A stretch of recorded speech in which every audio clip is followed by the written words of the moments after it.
children have reached out, and we're cooperating with them to try to get as much help as we can. Obviously, these 4 kids miss their mom.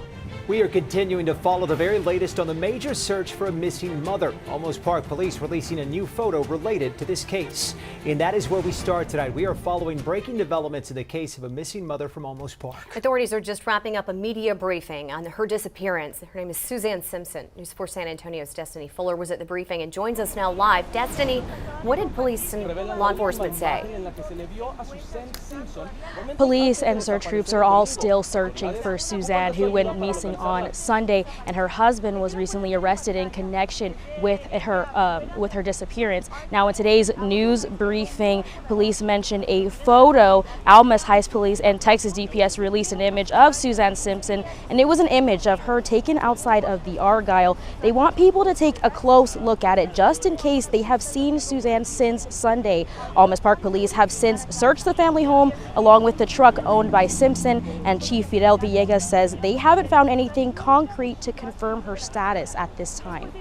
We would love for her to be alive, obviously. There's nothing concrete that says she's not alive. And again, I owe it to the family. We all owe it to the family to speak of her in a way where other people have been found, like I said, injured, in distress, lost, troubled, hiding away. All of those things are possible.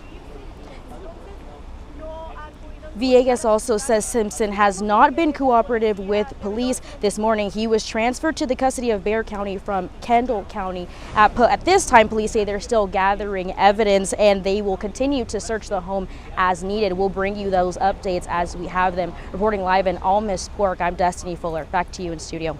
And this is day 4 of the search for Suzanne Simpson. That's right. A new development came today, as just mentioned, when her husband, Brad Simpson, was transferred to the Bexar County Jail to be processed. Throughout the day, Olmos Park police went through the Simpson home, and last night they got help from Texas Search and Rescue to look for anything that may lead to finding Simpson.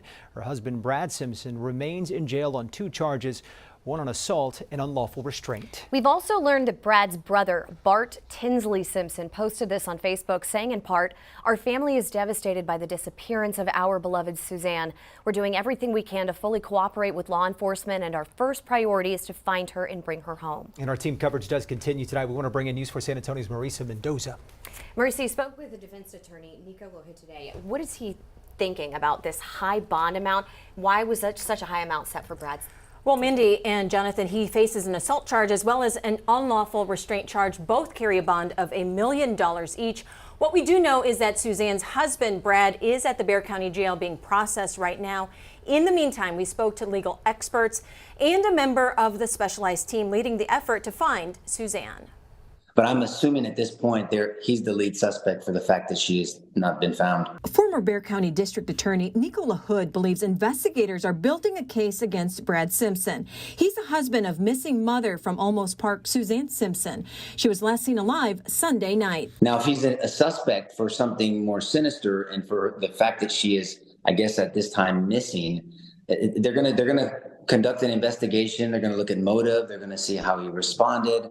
They're going to talk to people that have surrounded them. They're going to look for any history between them two. Wednesday night, Olmos Park police called in Texas Search and Rescue to help in their investigation. They focused on the wooded area across the street east of the Simpson house. Making sure they preserve the crime scene if there is a crime scene. Justin McInnes, president and CEO of the organization, says their trained staff use certified canines, drones, and tracking technology to find things a regular person may overlook. We also have a lot of folks who are out in the field who are trained man trackers, so we can look for footprints and then follow a footprint and see where they go. At this time, Simpson has not retained an attorney and remains in jail.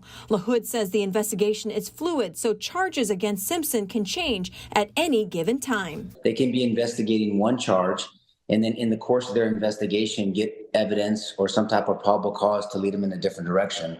But I'm assuming at this point he's the lead suspect for the fact that she has not been found.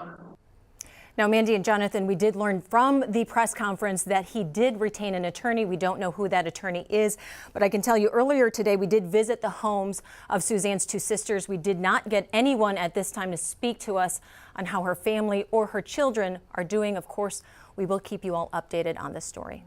All right, Marisa, thanks a lot for that update there. Now, this story has many in our community wondering who Suzanne Simpson is, what's she like as a mother, a friend, a neighbor, and a realtor. News 4 San Antonio's Stephanie Esquivel spent the day trying to learn more about her. I spoke to several of Suzanne's friends, neighbors, and others who knew her.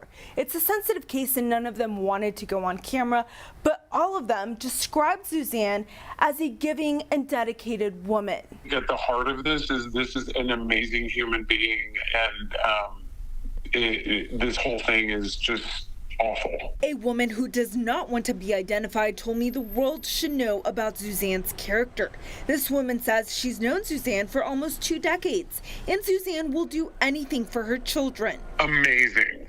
Gave everything, all of her time and energy to her kids. This friend says Suzanne didn't just focus on helping her children, but the entire community. Suzanne helped me start a nonprofit, National Charity League Mariposa chapter in San Antonio, which has raised tens of thousands of dollars since the inception of that. As a realtor, her friend told me Suzanne always went above and beyond for her clients. Stay up at all hours of night.